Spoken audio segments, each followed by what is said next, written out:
In this video, titignan natin ang isa sa mga bagong bus na biyay sa Cavite. Isa din ito sa mga most exciting part dahil magiging parte na ito ng kanilang company. At ito rin ang kauna-unahang company na meron ng charging port sa mundo para sa kanilang video. At marami pa tayong makikita rito at mga madadaanan natin. Kaya stay tuned naman at huwag nyo itong palapansin dahil marami tayong discover at ma-experience dito lamang sa Mr. A.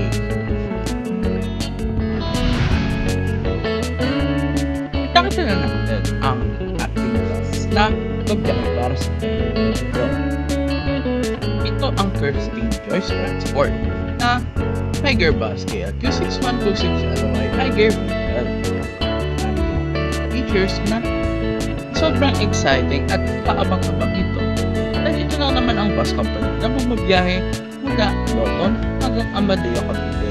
Effort configuration ng by pool, handa sa bangkupan, meron din itong back seats, hindi rin mawawala ang spacious na legroom, at syempre, hindi magpapalo ang company logo ng nakalagay sa leather seats at may seatbelts pa kasama. At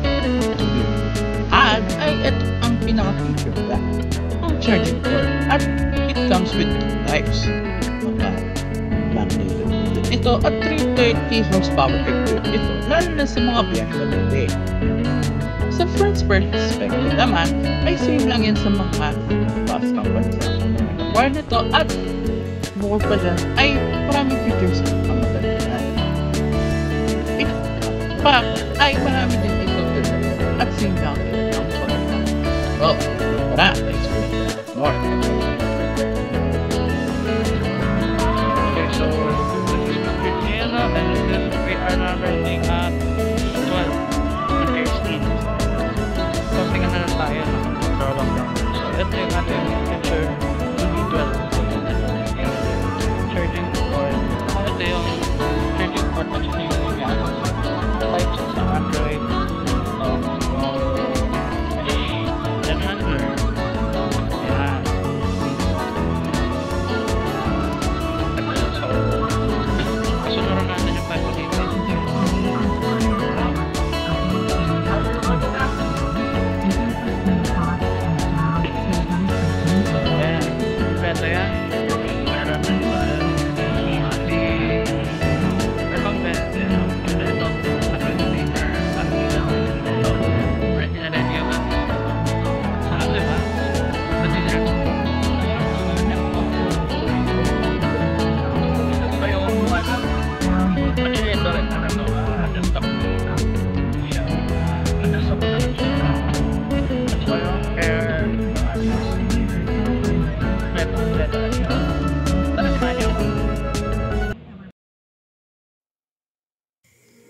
At kung mapapansin ninyo, ay dahil delivery day, ay titignan rin natin sa ating road test. Dahil ito, magkakaalaman kung ano nga ba magiging takbuhan nito. Pero this time, ay ito ang magiging guide natin dadaan sa Ross Boulevard, Capitex, Aguinaldo, at syempre, ang terminal nila sa Amadeo, Cavite. At 1:33 PM ay umalis na tayo sa shop at dediretso na tayo sa EDSA para U-turn at magpagasolina.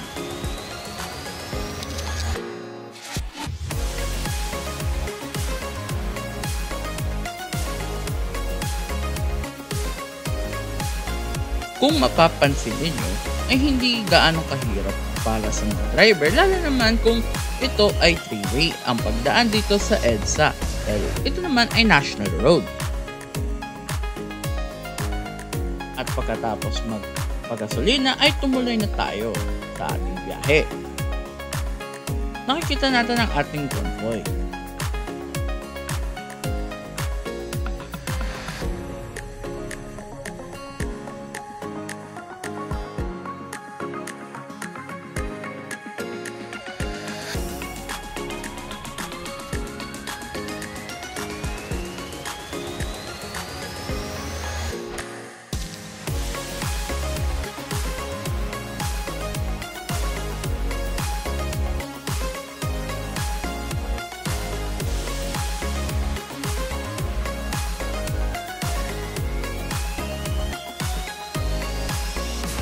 ika-convoy lang natin ang ating isa pang unit, ang bus number 5188. So, diretso lamang at hindi rin ito nagpapapigil. Actually, trinay rin namin kasama yung kaibigan ko kung ano nga ba magiging experience para sa test na ito.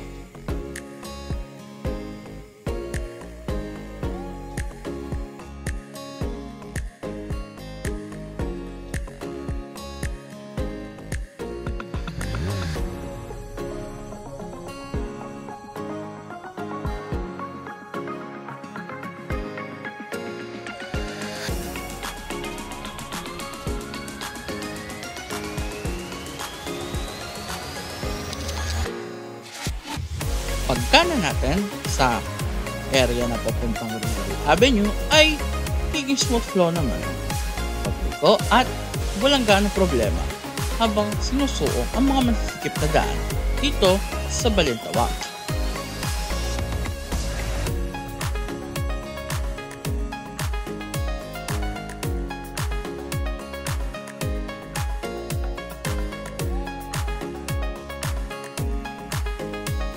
At kung mapapansin niyo ay hindi gaano kahirap para sa driver. Sadyang talagang one way lang ang daan dito dahil maraming mga sasakyan ang nakatambay at marami ding tao ang naglalakad sa mga oras na ito.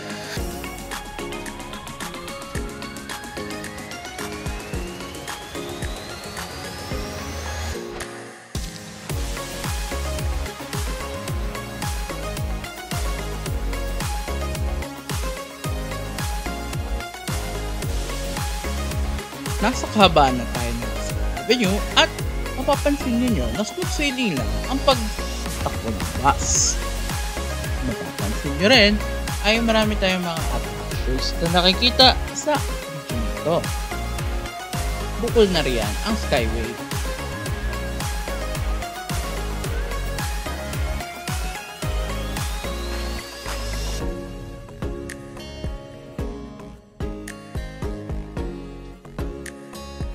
Hanggang ito ay nagpatuloy na sa ating biyahe dire-diretso at walang kahirap-hirap.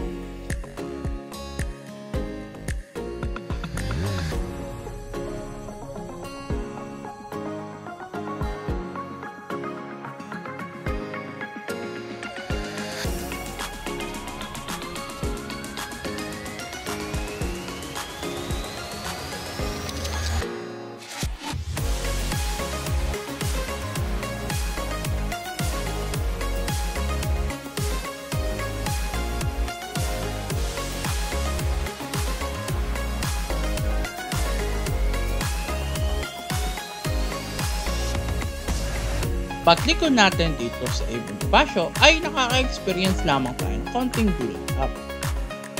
Talagang normal na talaga rin rito sa pamabibiyahing papuntang Blooming Street ang pagkakaroon ng build up.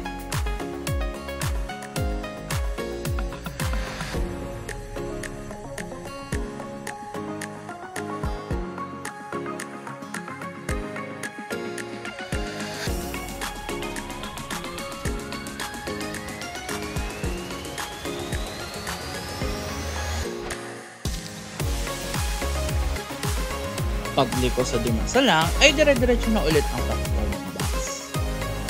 Hanggang walang labis at walang kulang. Pagka-drive ay sobrang simple na lang.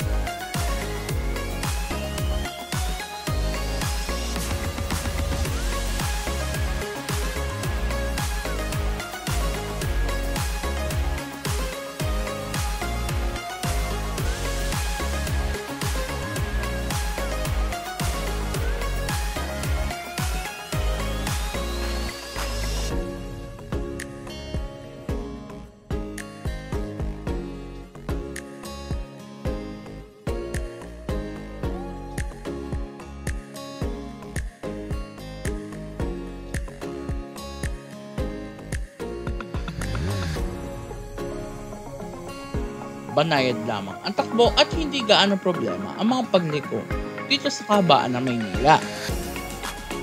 Bukod pa riyan ay puro mga streets ang nadadaanan ito, kaya hindi na gaano kahirap para sa mga drivers katulad nito na nasanay sa visual.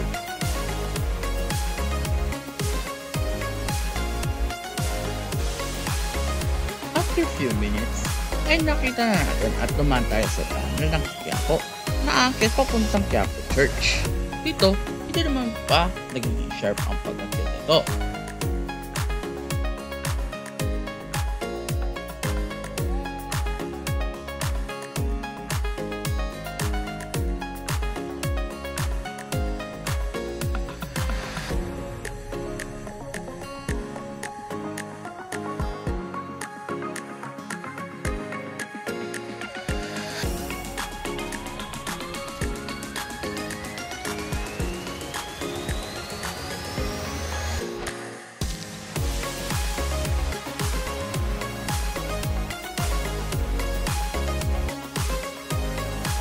So ngayon ay natatanaw na ang Quiapo Church. At walang gaanong tao dahil hindi pa gaano masimba kapag Merkules.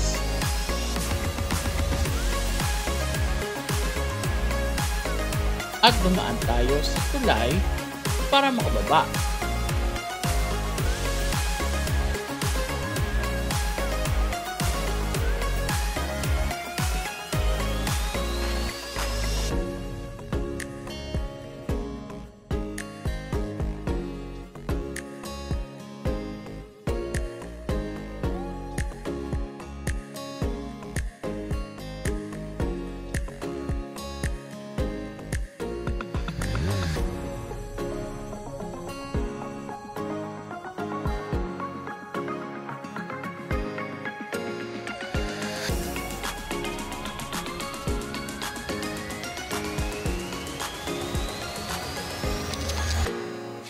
Nasa bahagi na tayo ng Loton at nakaka-experience din tayo na medyo pagbigat ng ito.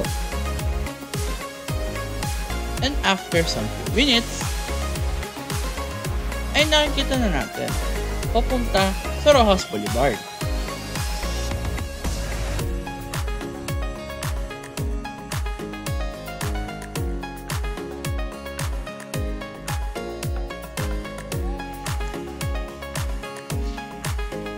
Sa ngayon ay napapansin ninyo na medyo mabigat ang Rojas Boulevard dahil lang talaga sa stoplight. Pero pag dito kaliwa papuntang Rojas Boulevard ay kaliwat kanan na ang traffic. Kaliwat dito na traffic, kanan din na traffic. Pero para sa pangapasok lamang.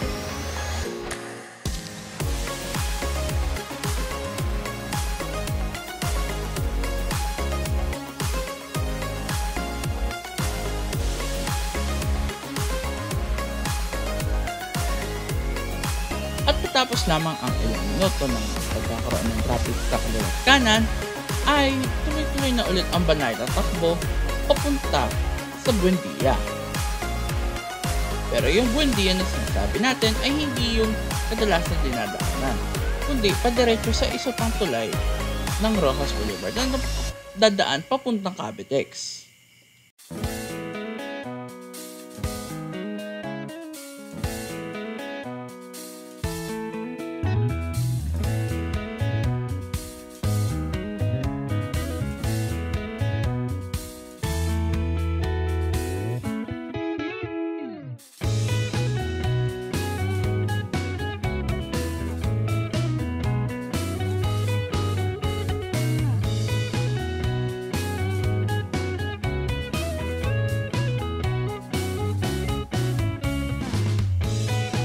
Nakakit na tayo sa tulay at bababa na tayo papuntang Redemptorist Asianan. At nasa bahagi na tayo ng dulong parte ng Rojas Boulevard bago makatawid papunta sa Cavitex.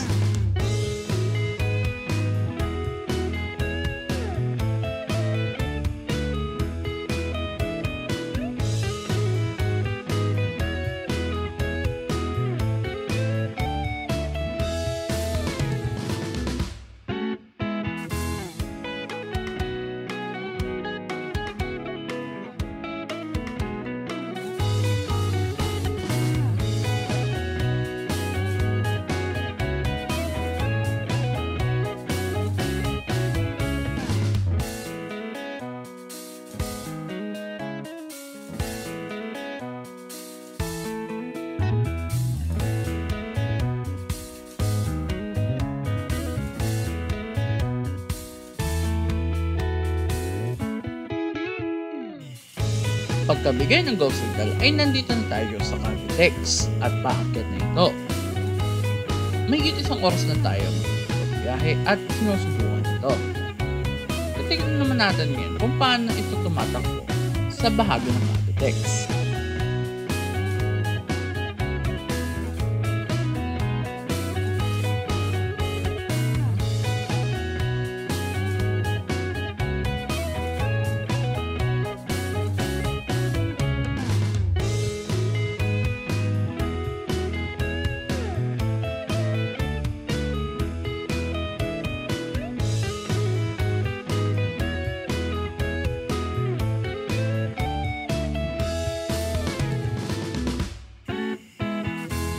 At this point, nakikita natin ang tanang ng PIDX.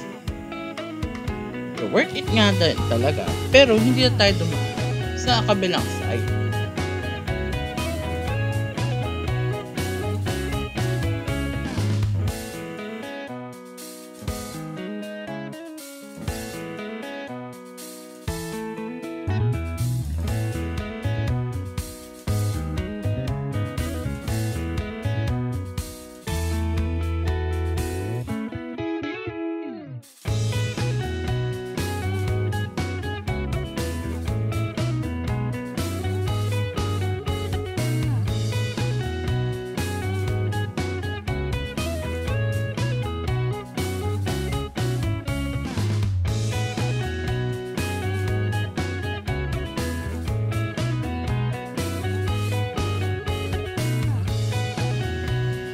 Nandito na tayo sa doorway ng Cavitex at mabilisan lamang ito. Kung mapapansin ninyo ay may cash pa binabayad. And after a few minutes, ito muna na tayo at nakapag-toll na tayo. Kung naman tayo ulit sa susunod leg. At this time, sobrang mabilis na ang takbo ng ating B12. At anytime, within minutes, ay liliko na tayo dahil papunta tayo sa Aguinaldo Highway.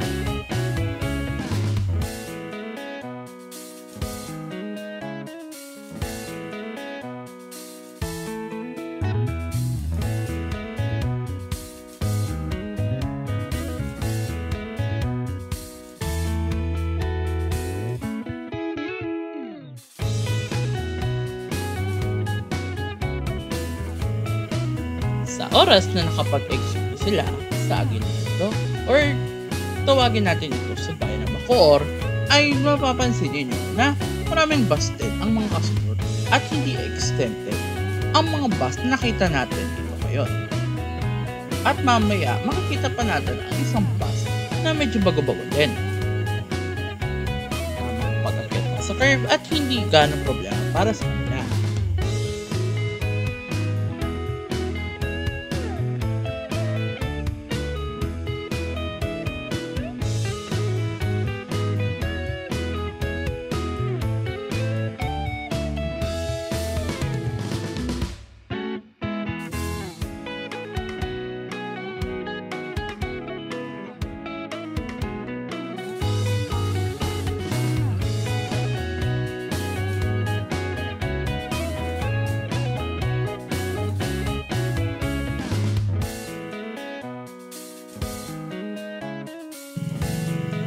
Tumigil lang tayo dito sandali sa Talaba at dumiretso na tayo ulit papunta sa unang bayan ng Aguinaldo Highway, ang bayan ng Bacoor.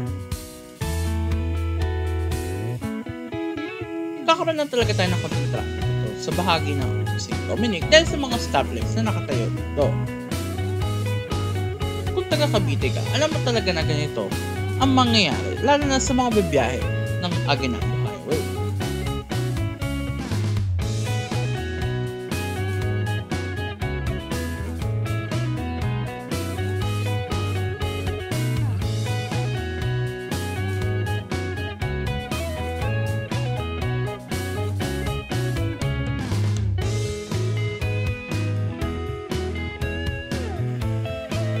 Sa ngayon ay tuloy-tuloy ang pagkakaroon ng medyo mabigat na daloy ng trapiko kahit nakalagpas na tayo sa St. Dominic. Hanggang sa umabot sa punto na nagkakaroon na ulit tayo ng banayad na pagtakbo paglagpas ng bayan ng Talaba dito sa Bacoor, Cavite.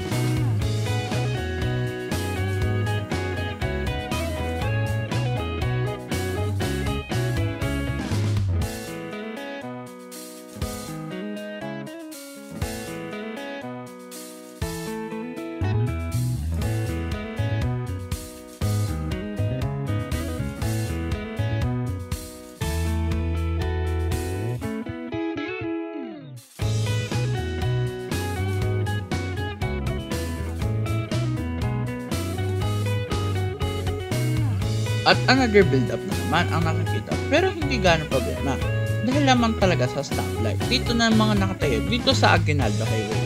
At papasok na tayo sa ating susunod na bayan, ang bayan ng Imus, Cavite.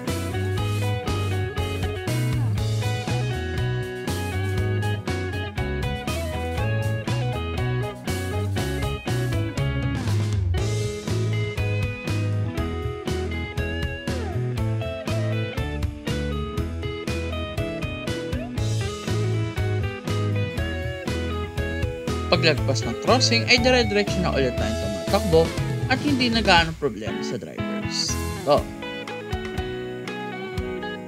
Kaya lang, kung mapapansin nyo ay medyo talagang nagkakaroon ng mga bigayan pero maliit na daanan. Buti nga sa ngayon ay hindi na nagkakaroon sa ating biyahe na ito ng road repairs dahil kapag naipit ka sa Aguinaldo Highway ay talagang na maista ka talaga dyan ng ilang oras.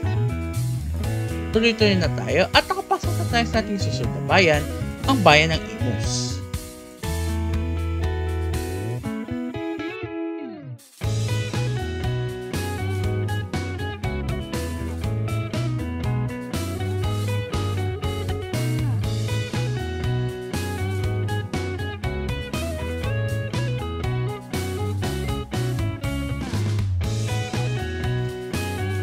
Kaya lang nagkaroon tayo ng konting problema habang nasa bahagi tayo ng Imus, Cavite.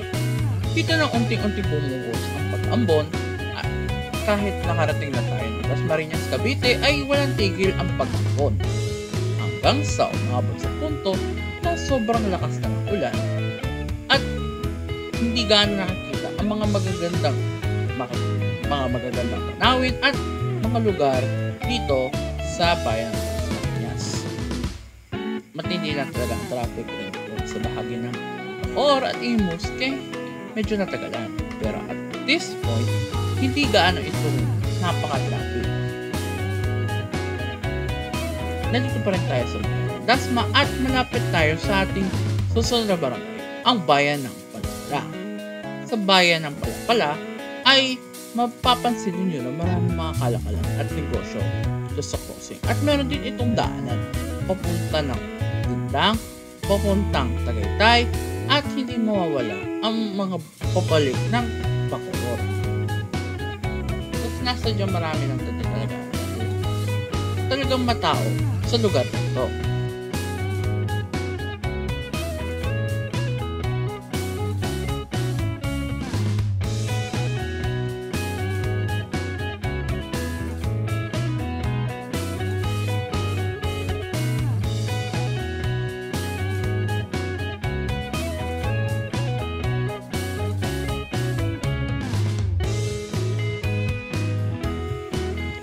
Nagkaroon ulit tayo ng pagbibigat sa trapiko tulad ng mga nakaraang daanan. Pero hindi na siya kasing tindi ang traffic katulad kanina. Banayad at maayos na.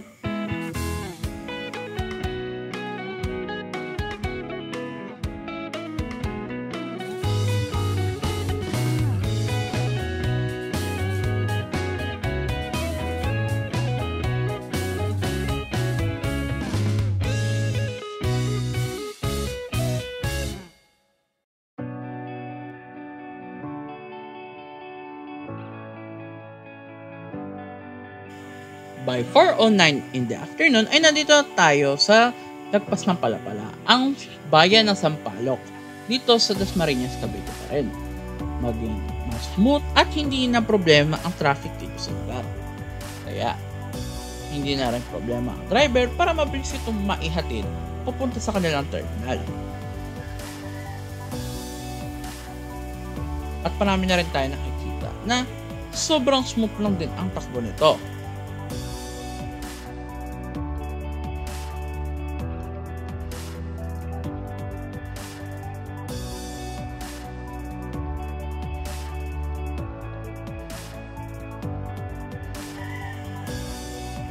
At this point ay nakapasok na tayo sa Terminal Este sa Silang Cavite. Mabilisan lamang ito at last part na ng ating bayan na madadaanan via Aguinaldo Highway. Dahil hindi tayo bumabiyahe ay dadaan tayo sa isang shortcut dito sa Cavite.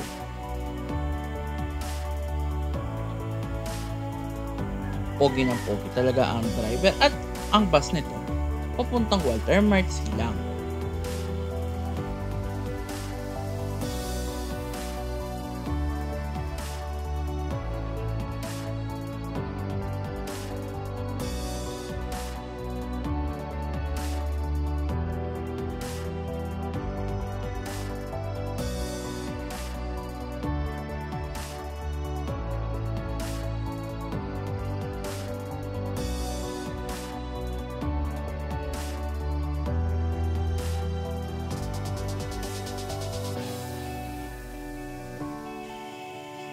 Andito na tayo sa bayan ng Silang Cavite, Walter Mart. At sa ilang sandali lamang ay kakanan na tayo papunta sa Service Road. And nandito naman tayo sa East Road dito sa Silang Cavite dahil medyo magandang-ganda at interesting. Dito itetest kung gaano nga ba kabilis at gaano itong kalakas pagdating sa mga response sa kalsada. Let's find out and tingnan natin kung ano nga ba ang mga motions dito sa daanan ng East Road.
Sa ngayon ay medyo banayad na o dito sa East Road. Smooth at walang problema sa pagbibiyahe, lalo na sa mga manual transmission. Hanggang sa umabot sa part ng East Road na medyo nagkakaroon tayo ng kaunting problema. Ito ang mga road repairs. Sa ngayon ay medyo mahaba ang one-way rito dahil hindi pa tapos ang mga kabilang side. Let's hope na sa sunod na pagbalik ko ay hindi na ganyan ang makikita natin.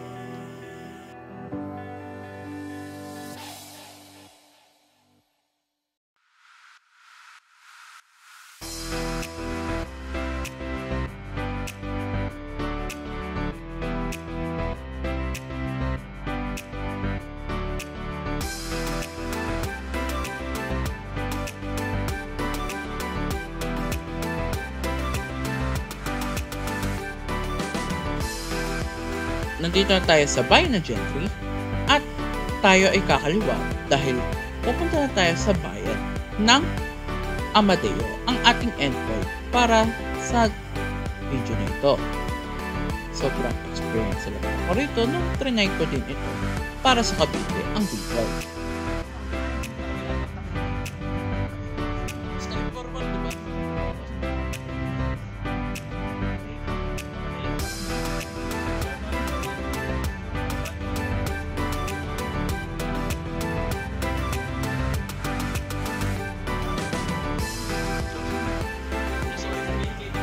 Marami talagang paraan kung bakit talagang nasubukan ko mag-repair experience as a bus enthusiast and as a YouTube start here. Kaya job well done sa pagkakaroon.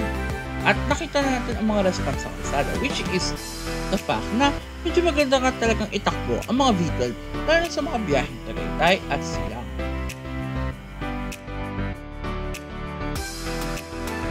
Okay, so sa lahat po ng mga nanonood na follow na kayo. So ito na, sa Amadeo. Welcome to Amadeo. Magkapit tayo? Magkapit tayo mamaya? Ayan na. This is it? A feel.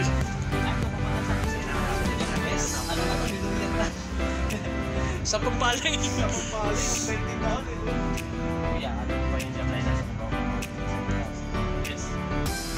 Sa jumliner. Jumliner ko ba? Ay, sa pampaling ano? Citrus. Naging word. Citrus yan. Ganito. Well, naging pagkagano ng Gangsa. Nakarating na tayo sa terminal ng Kirsten dito sa Amadeo.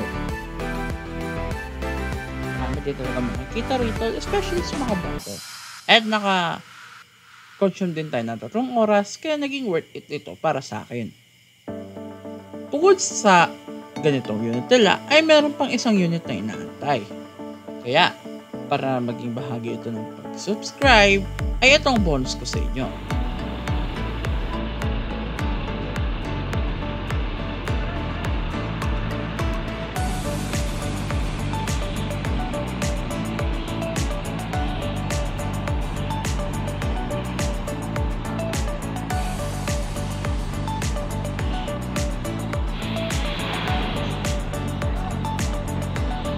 Ayan na!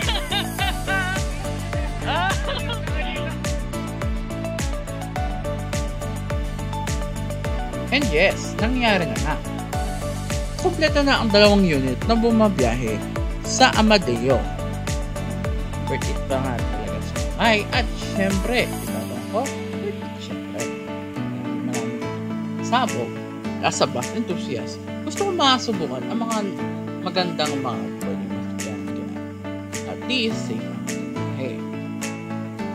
Marami din tayong makikita dito sa terminal ito. Enjoy din ako. Pero, alam niyo ba minsan, na kahit nakikita natin sa mga spot, ay sobrang ganda na rin na i-take opportunity at makapag-run din tayo ng mga posts. At syempre, hindi mawawala ang participation at paano ang pag-support sa ating page. Kaya mas sa mga marami bagay, may overall experience na tayo sa performance. 9.5 out of 10 dahil bukod sa maganda ang upgrade ito para sa Cavite ay naging worth it din ito sa Tiyan at sa lawak legroom ay hindi ka na makakatulog ng masakit, makakapagtulog. Kung gusto nyo pa makita ang mga Cavite classes, syempre baka lang. Shoutout din pala sa ating mga drivers ng Kirsten Joyce Transport 5288 at 5188 at sa management ng Kirsten Joyce Transport na nagpapasalamat po sa pag-allow na ma-feature ang mga buses ng Higer B12. Minsan, nakikita natin kung gaano nga ba ito kasimple.